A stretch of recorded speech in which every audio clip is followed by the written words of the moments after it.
Hello, good morning. It's a true pleasure to be here in Bangalore and to be back amongst people in real life. It's been a long while and we are very happy to be back. I'm particularly happy because I've got with me two writers whom I admire greatly. Geetanjali Shree, author of Tomb of Sand, the English translated version of the original Hindi novel Ret Samadhi, winner of the International Booker Prize for 2022.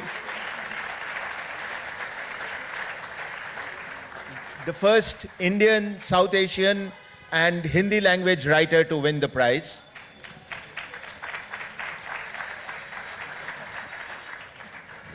And of course, also the author of a considerable body of work, of which Ret Samadhi is only the latest. We also have Anukrti Upadhyay, who is one of those rare writers who write equally well in Hindi and English. So it's an incredible talent that we have here. And we are going to, both of us, Anukriti and I, are together going to put Geetanjali on the spot by talking to her about both the Hindi version, which she wrote originally, and the English translation, which was done by Daisy Rockwell. And let's see where we go from there.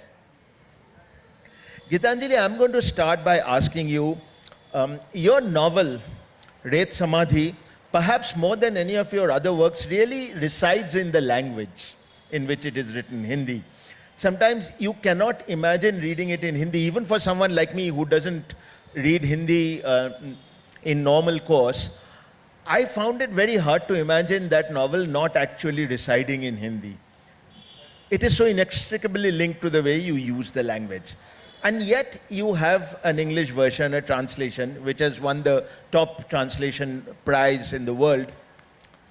I want you to review Tomb of Sand for me very quickly. Not Ret Samadhi, but Tomb of Sand.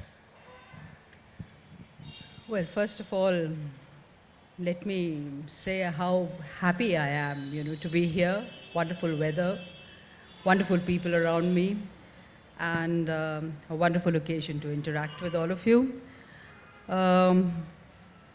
Next, let me complain, why are writers being questioned so much? But, okay. But it's always lovely to talk to Arunava Sinha, so I'll compromise and try. You've sort of wrapped in many things in those few sentences, so let me try and not forget and address some of those issues. One is about language.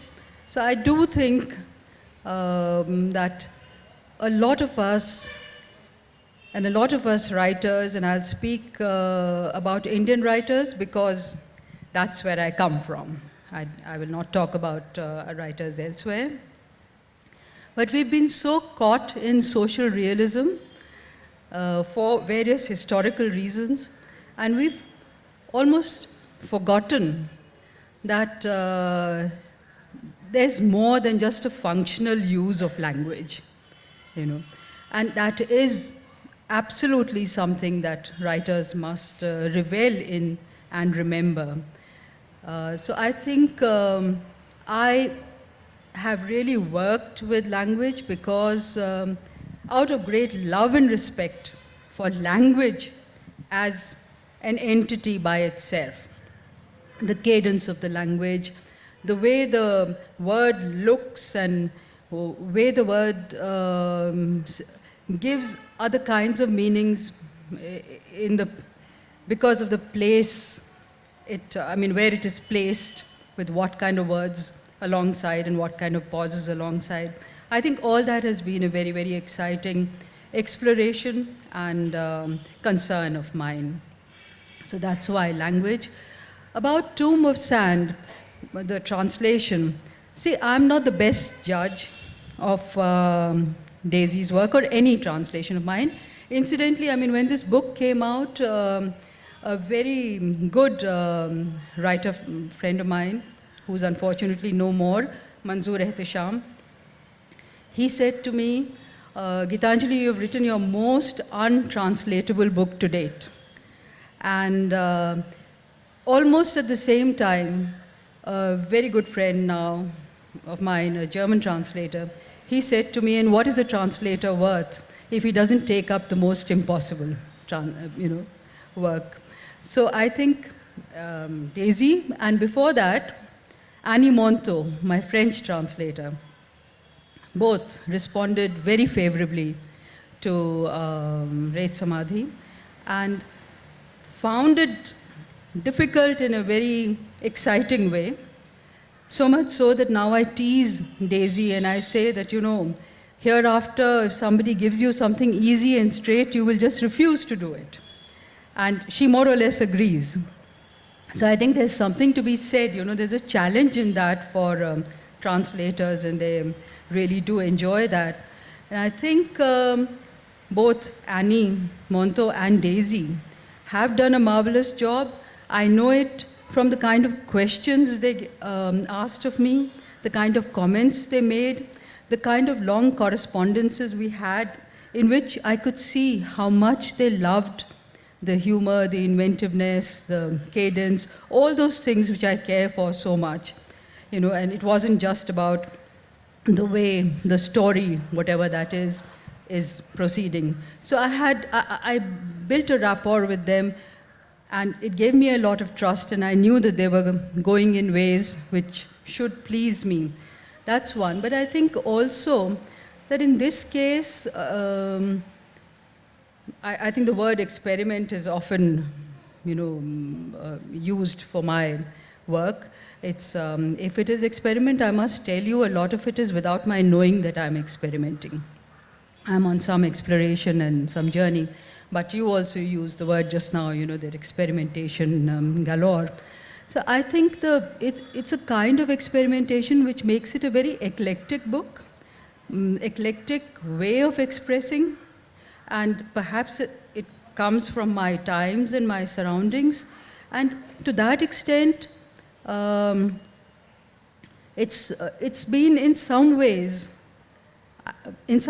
easier for the translator as well, because it permits, I play from the Hindi side, they play from the French and the English side, but do a parallel inventiveness and play and, just give it a new spirit and a new home, but playing the same game from different sides. So I think more from the way they have spoken with me and the way readers of the two books, the two translations, have responded, I feel some very, very good work has been done, and I can be really happy for myself.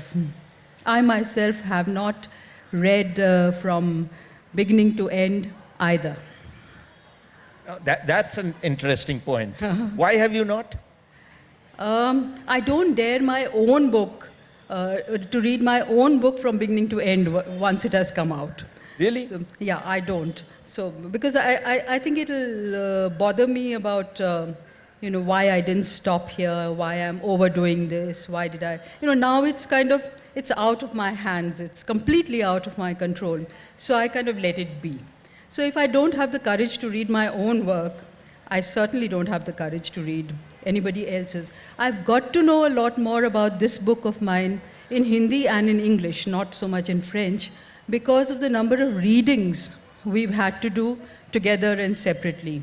So that's kind of shown me bits and pieces, and by the end, perhaps a large part of the book is now, in that sense, I have read. Okay, now you've given me a cue for a follow-up question. What are some of the conversations you actually had with your translators? Some specifics? Specifics. Well, first of all, let me tell you, I really am not good at answering questions instantly. If I was, I don't think I would be the kind of slow writer I am. I take 8 or 9 years to, get somewhere, and even then possibly I get to no answer, and I've got nowhere, from nowhere to nowhere. But let me try. Now the thing, see, one of the things which immediately I remember is the the, not battle, but the argument we had about the title, which not just Daisy, the publisher also wanted it to be Tomb of Sand. And I wanted it to be Ret Samadhi, either translated more directly or retained with a subtitle, as they have done in the French translation, which is called, pardon my French pronunciation, Ret Samadhi, au-delà de la frontière. So I thought something similar should be done. But they were both very clear right from the start, and particularly the publisher, that Samadhi, I mean, Ret, of course, is a word which is not easy to understand. Call it sand. I was ready for that. But Samadhi, they felt, was would sort of give the wrong impression that it's all about something exotic, something yoga and, you know, Ayurvedic and things like that, and religious, Hindu, something. So they didn't want to have that word there. They didn't want readers to come into a bookshop and think, here's a book belonging to this genre. So they wanted it to be to look like any other book, look very sort of mainstream. And Daisy consoled me a lot. We had lots of conversations about this. And I said, you know, Samadhi and tomb are completely different things. You entomb a corpse, and Samadhi is a live person who is supposed to be living forever. I mean, in the Samadhi forever, he or she is in life, except they transcend maybe to another state. So it's a completely different and very rich philosophical concept, and it's not captured at all in Tomb. But Daisy said, look, let's retain the title and, call it Tomb of Sand. In the book, I'll use Samadhi enough to convert the reader. So we compromised. So this was one. But other things, I think it was much more, I think Hindi permits certain ambiguities, which English does not. English requires a certain precision of expression, and that made for, the need to clarify certain things I had said, like if I had said hum, we, then does it mean I, or does it mean more of us together? These were things which, and of course the gender thing, so these Daisy and I had to talk about. And I thought sometimes that the ambiguity and the ambivalence that Hindi permits actually makes the work retain echoes, while if you have to precisely define, you lose those echoes. But these were things we had to work out constantly. Yeah. Interestingly connected to this, I met Daisy in Vermont earlier, and I asked the same question, i.e., how did the translation process go? And interestingly also, she said the same thing, that the ambiguity of Hindi, she tried to winkle it out, and it just doesn't work that way. Sorry, I have one question for the audience. Are you comfortable with the conversation in Hindi? Because Geetanjali Shree's language, written and spoken both in Hindi, is another experience to hear and read. So if you are comfortable in Hindi, I can have this conversation in Hindi. All right. This is in the south of India. I'll tell you, some people will be very happy to hear this. Okay.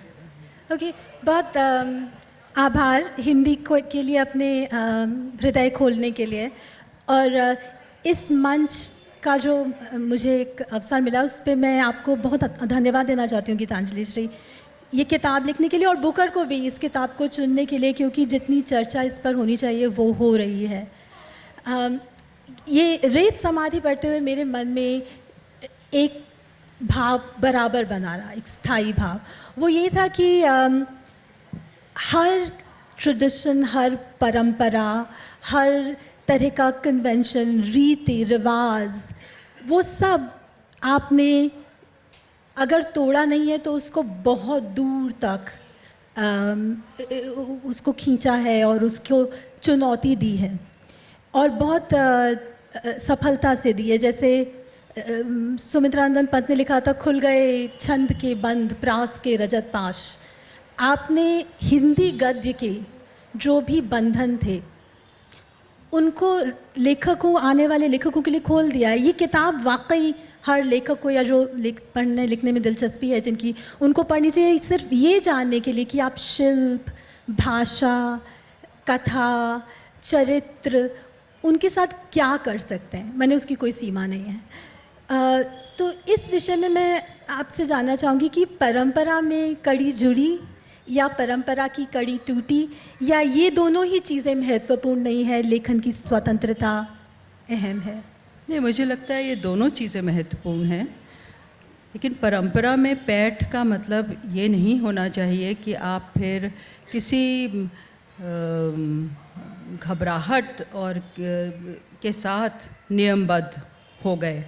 आप में ये हौसला भी होना चाहिए और ये जोखिम भी आपको उठाना चाहिए कि आप उस परंपरा के संग फिर थोड़ा खिलवाड़ करें, प्यार से, इज़्ज़त के साथ।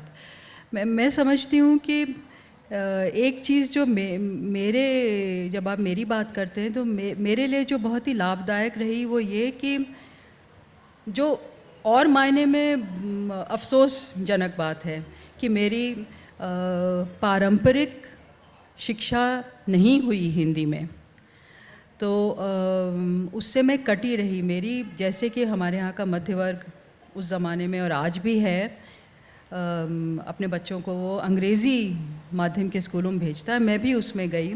तो हिंदी मेरे लिए दूसरे दर्जे की, स्कूल में दूसरे दर्जे की भाषा थी, और वो भाषा थी जिसमें कि हम लोगों को ये भी बताया जाता था कि तुम हिंदी पीरियड के अलावा हिंदी बोलोगे तो फ़ाइन लगेगा, जुर्माना लगेगा।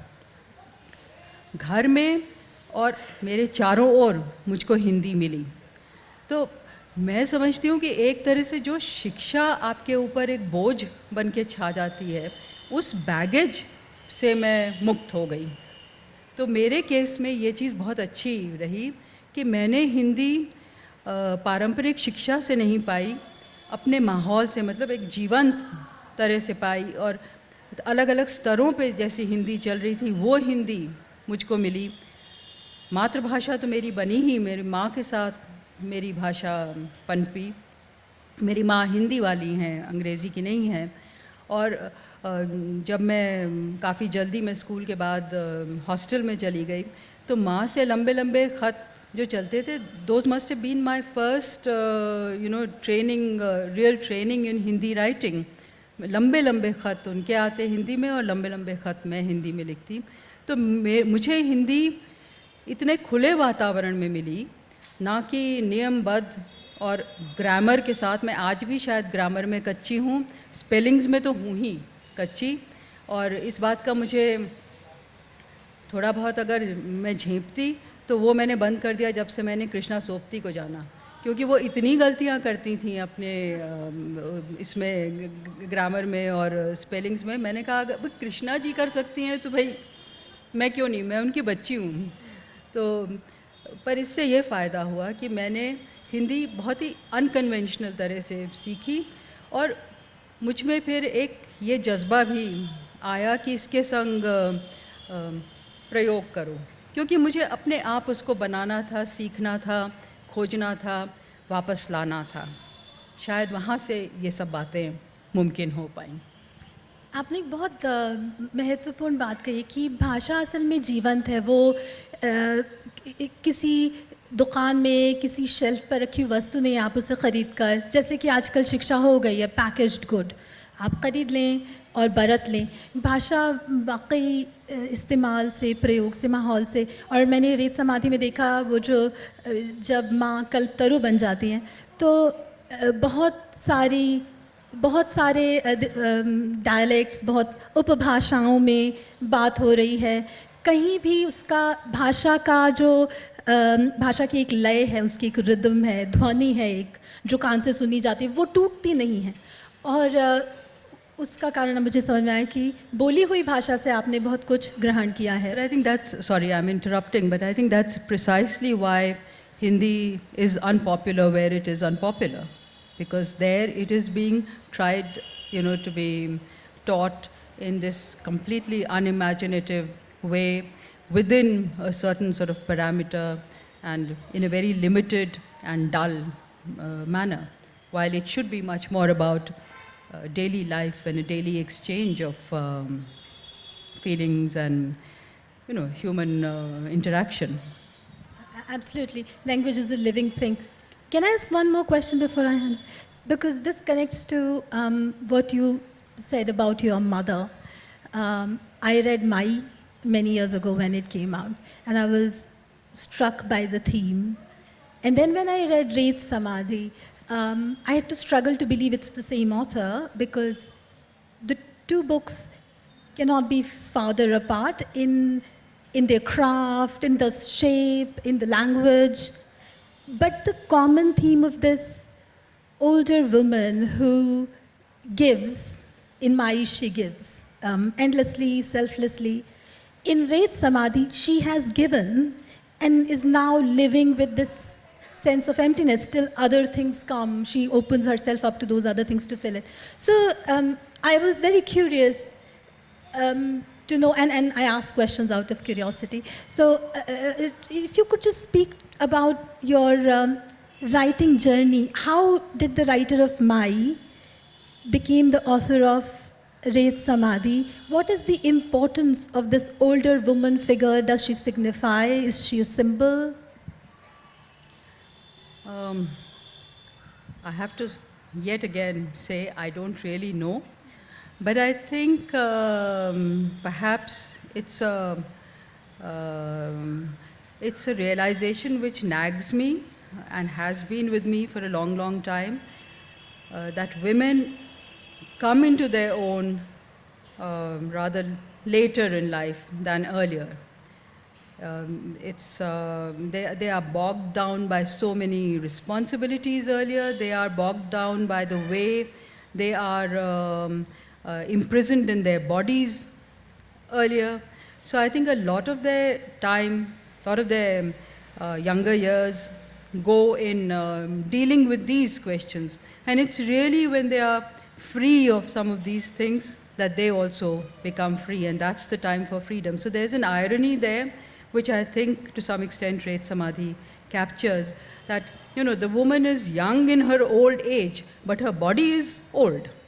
So the young woman in an old body, and she is reinventing herself. So there's pathos in it, and there's humor in it, and there's, I hope, lots of love in it. So that is why I think usually, I think older women in Mai and in this. That makes absolute sense. I believe age really sets women free. I know all women will. It's men who have to realize this. So then I'll hand over to Arunava. Yeah, no, thank you for that.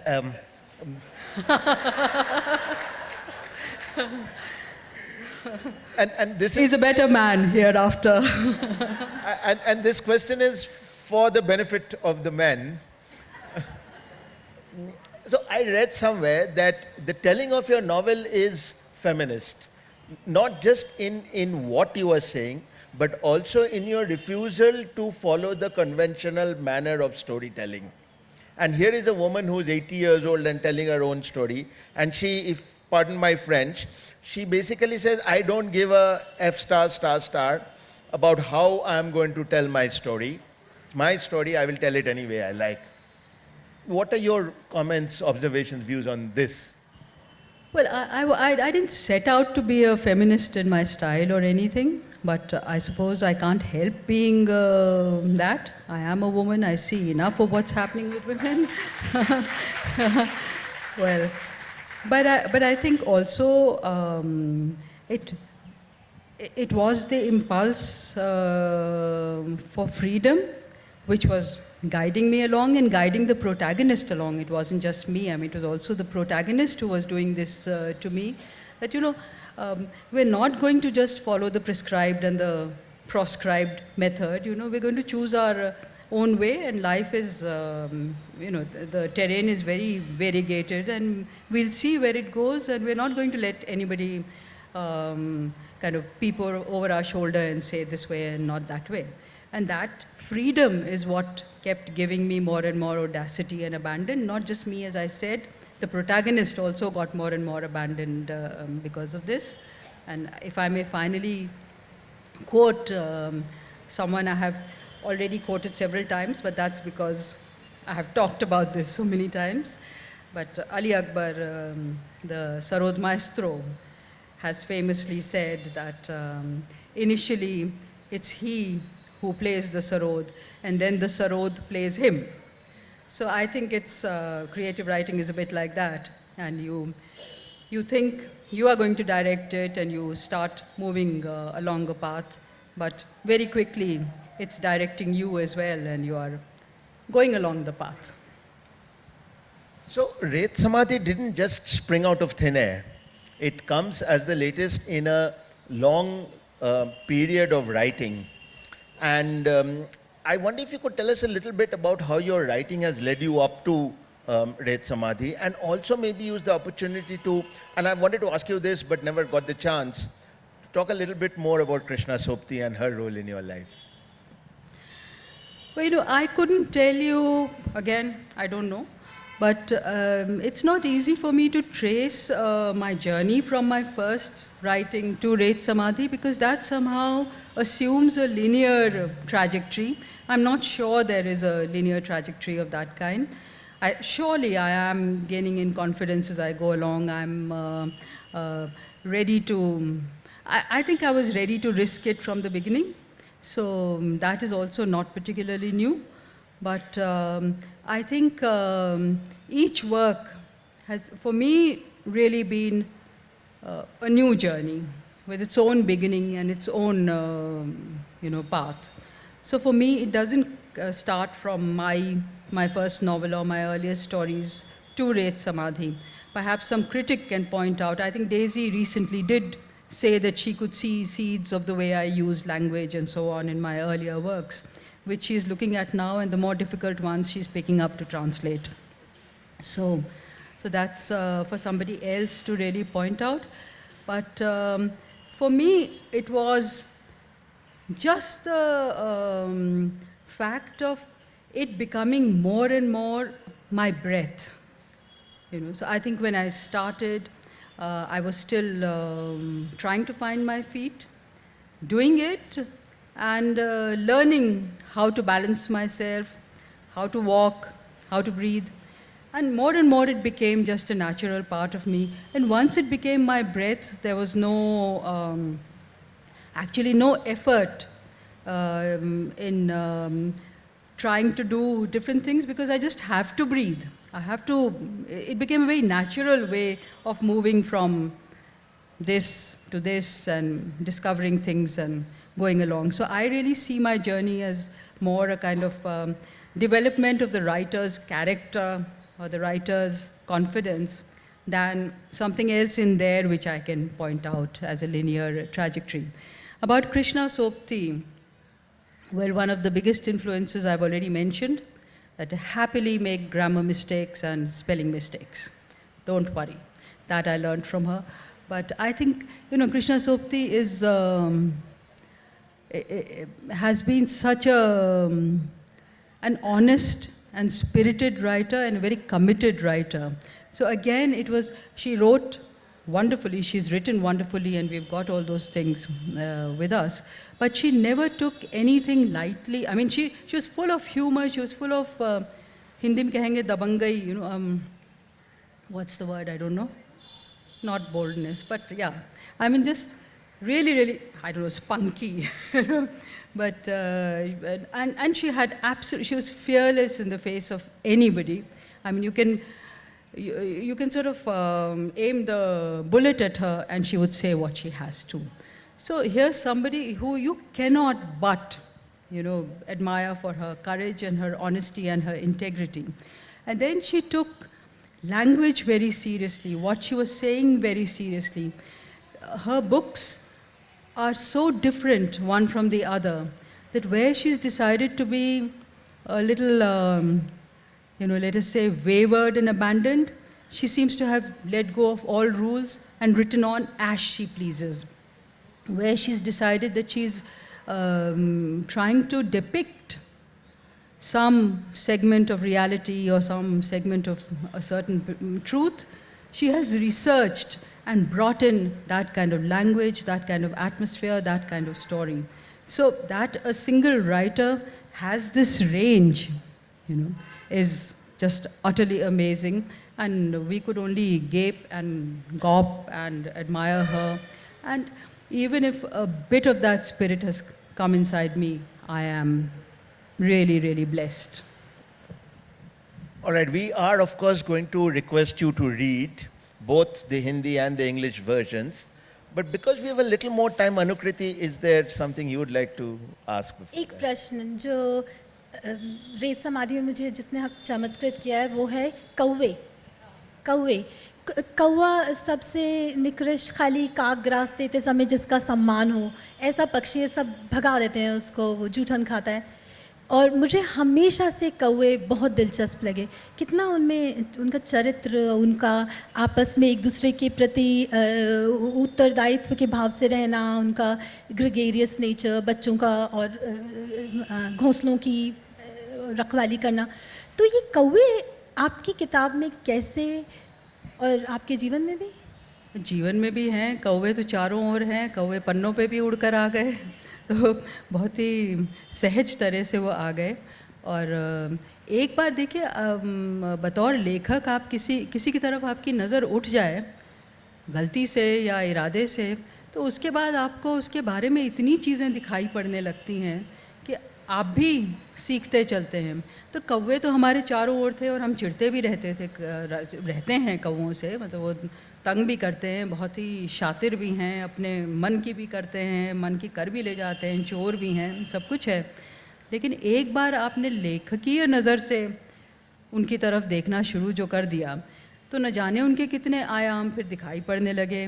उनका खेल करने का मन, उनका एक रिश्ता जोड़ने का मन, और लालच तो था ही, और सबके अंदर कोई संवेदना भी होगी ही होगी.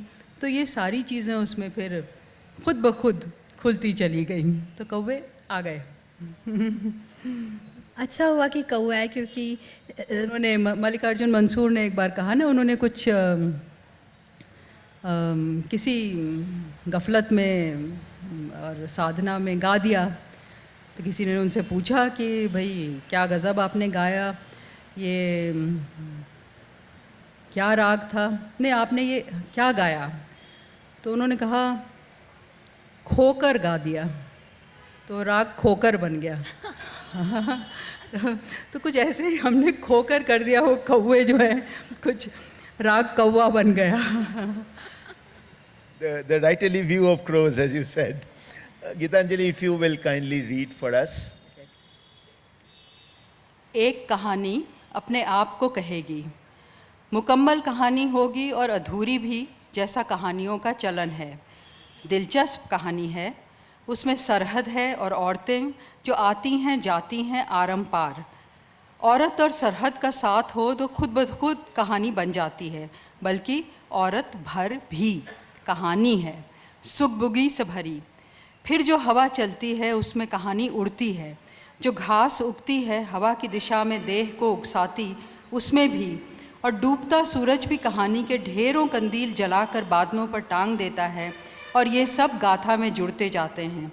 राह आगे यूँ बढ़ती है, दाएं बाएं होती घुमावती बनी, जैसे होश नहीं कि कहाँ रुके, और सब कुछ और कुछ भी किस्से सुनाने लग पड़ते हैं. ज्वालामुखी के अंतर्घट से निकलता चुप चुप भरता भाप और अंगारों और धुएं से फूटता अतीत. इस किस्से में दो औरतें थीं, उन औरों के अलावा जो आईं और चली गईं, या वे जो बराबर आती जाती रहीं, और वे भी जो लगभग लगातार रहीं पर बहुत अहम नहीं थीं, और उनका तो अभी जिक्र ही क्या जो औरतें नहीं थीं. अभी ऐसा कि दो औरतें अहम थीं और उनमें से एक छोटी होती गई और एक बड़ी. दो औरतें थीं और एक मौत. दो औरतें एक मौत, क्या खूब जमेगी मिल बैठेंगे जब साथ हम और वे. दो औरतें, एक माँ एक बेटी, एक छोटी होती एक बड़ी होती. एक हंसकर कहती कि मैं दिन प्रतिदिन छोटिया रही हूँ, दूसरी दुखी होती पर ना कहती कि वो देख रही है वो रोज़ बुढ़ा रही है. माँ ने साड़ी पहननी छोड़ दी कि आधी से अधिक कमर में खोसनी पड़ती है और पेटीकोट रोज़ ऊंचे कराने पड़ते हैं। पर क्या छोटे होने में बिल्लियों वाली सिफत आ जाती है कि आप ज़रा से सुराख में खुद को घुसा लें और निकल जाएं, सरहद छेद दें और फिसलने बीच से, अदृश्य हो पाने के करीब तक की क्षमता दिखा डालें? यही कारण रहा होगा कि माँ उस सरहद के पार निकलने को की भी ठान सकी, जबकि बेटी बस बुढ़ाऊ चिंता में ग्रसित हुई कि बुरे फंसे। मगर हो सकता है छोटी औरत निर्दोष थी जब वो अपना कोई जुर्म मानने से इनकार करती रही, चाहे कानूनी इजाज़त की गल पे या नाम वाम की बहस में या चोरी के आरोप में। उसकी दलीलें समझ न पाने वाले उसे पागल मान बैठे या शायद शातिर कि जान समझ के बरगला रही है। बोली कि खाते थे कि नहीं आदमी अरहर और औरतें केसारी, तो बेखतर बोली, सही हो गया। पर निडर घूर दो तो क्या सीमा के पहरेदारों को बात समझ आ जानी है? ये सीमा पार है वे घुड़के। उसने ठहाका लगाया कि जो करो वही सीमा पार, तो कुछ करें ही नहीं। नहीं, उन्होंने सख्ती से कहा, और इतना जाहिल जपट कोई नहीं कि जाने ना ये बात। बकरियां गायें तक जान जाती हैं किधर न भटको। ना आपके चश्मे का नंबर ऐसा गड़बड़ कि देख न सकी हो तो माफ़ी कैसी? माफ़ी मांग कौन रहा है? उनकी हंसी गरजी। बड़ी होती बेटी रो पड़ी, और देखने को बस यही है कि हमने भी कुछ देखा है, हमारा चश्मा भी लगाओ। उसने एक ख्वाहिश की थी कि गिरे तो मुंह के बल नहीं, गोली जिधर से भी आए और जहाँ भी लगे वो सीधी सतर पीछे को जाएंगी और आँखों में आसमान घेरती हुई ज़मीन पर लेट जाएगी। करने दो प्रैक्टिस मुझे, वो बेटी से बोली। उन्हें हिचकियाँ आनी शुरू हुई थीं, आती चली गईं, और बेटी दुखी मिट्टी न होती तो शक करती कि असली हैं कि नकली। पानी से नहीं थमने की, पीठ पर घूंसा लगाओ, उन्होंने आदेश दिया। घूंसा जोर से नहीं लगता तो दौड़ती आओ और दन से लात मारो, कभी पीठ पे, कभी पेट पे, कभी अगल बगल, और मैं गिरूं पर पीठ पर, आंखें खोले, माथा ऊपर, तब हिचकी रुक जाएगी। अजीब नुस्खा था, पर माँ की बात मानती रही थी बेटी। सो दिए दनादन, दन दन, किक पर किक, और इस नए खेल में धड़ाम धड़ाम माँ गिरा किए। थोड़ी सी हंत के बाद देखने वाले भी हंस पड़े कि इस बूढ़ी बुढ़रिया के क्या कहने। बेटी को माँ ने बता दिया, तैयारी रखनी चाहिए। बहरतौर कहानी का अंग ये बना कि गोली आई थी, पर तब तक माँ मन माफिक गिरने की माहिर हो चुकी थी। गोली आई और छेद करती निकल गई। कोई भी दूसरा मिट्टी में मुंह साने लौट जाता, पर माँ पीछे को उछली ज्यों कलाबाजी लगाती, आसमान ऊपर लिए और फतेह के अंदाज में धरती पर लेट गई, शान से, आन से, मानो आरामदेह बिछौने पर। मौत को अंत मानने वालों ने इसे अंत जाना, पर जो जानते थे कि अंतवंत नहीं है ये, एक और सरहद लांघ गई है वो। शुक्रिया। Now in English. A tale tells itself. It can be complete, but also incomplete, the way all tales are. This particular tale has a border and women who come and go as they please. Once you've got women in a border, a story can write itself. Even women on their own are enough. Women are stories in themselves, full of stirrings and whisperings that float on the wind, that bend with each blade of grass. The setting sun gathers fragments of tales and fashions them into glowing lanterns that hang suspended from clouds. These too will join our story. The story's path unfurls, not knowing where it will stop, tacking to the right and left, twisting and turning, allowing anything and everything to join in the narration. It will emerge from within a volcano, swelling silently as the past boils forth into the present, bringing steam, embers, and smoke. There are two women in this story. Besides these women, there are others who came and went, those who kept coming and going, those who always stayed but were not as important, and those yet to be mentioned who were not women at all. For now, let's just say that two women were important, and of these, one was growing smaller and the other bigger. There were two women and one death. Two women, one death. How nicely we'll get on, us and them, once we all sit down together. Two women, One mother, one daughter, one growing downwards, the other growing upwards. One laughs and says, I'm growing smaller by the day. The other is saddened but says nothing when she sees herself growing older. The mother has stopped wearing saris now, and she must stuff more than half the fabric into her waist and raise the hems of her petticoats a little higher each day. Does gradually growing smaller make you cat-like, so you may slip through tiny cracks and escape? Puncture a border and slip right through? Develop a knack for near invisibility?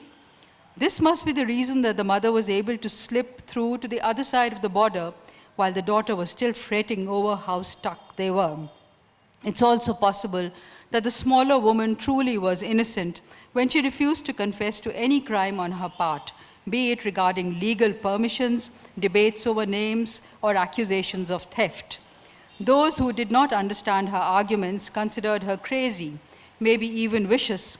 They suspected her of purposefully misleading. She pointed out that men always get the high-quality dal and women just get leftover mash, don't they? She spoke fearlessly. So, does that make it right? But if you stare at them fearlessly, will the border guards understand? You have crossed the border, they reprimand. She chuckles. Anything worth doing transcends borders. Should I do nothing at all? No, they retort, and no one is foolish enough not to know this. Even goats and cows know where not to stray. And your eyesight isn't so bad, you can't see, so how can you be forgiven? Who is asking for forgiveness? She roars with laughter, and the growing bigger daughter weeps. And is this all there is to see? Perhaps I too have seen a thing or two. Try seeing with my eyes for once. If she were to fall, she did not wish for it to be face down. Wherever the bullet came from, wherever it hit, she would fall straight back and lie supine on the ground. Regally, her eyes filled with sky. Let me practice, she'd tell her daughter. The mother had started hiccuping all the time. She hiccuped and hiccuped and hiccuped. If the daughter had not been in such a state, she'd have grown suspicious as to whether these hiccups were real or fake. They won't stop with water. Give me a slap on the back, the mother commanded. If the slap isn't hard enough, then try a running kick. Boom! Try it on my back or in my stomach or on my sides, and make sure I fall down, but on my back, eyes open, forehead facing up. Then the hiccups will stop. It was a strange remedy, but the daughter did as the mother asked. She kicked and kicked, boom, boom, boom.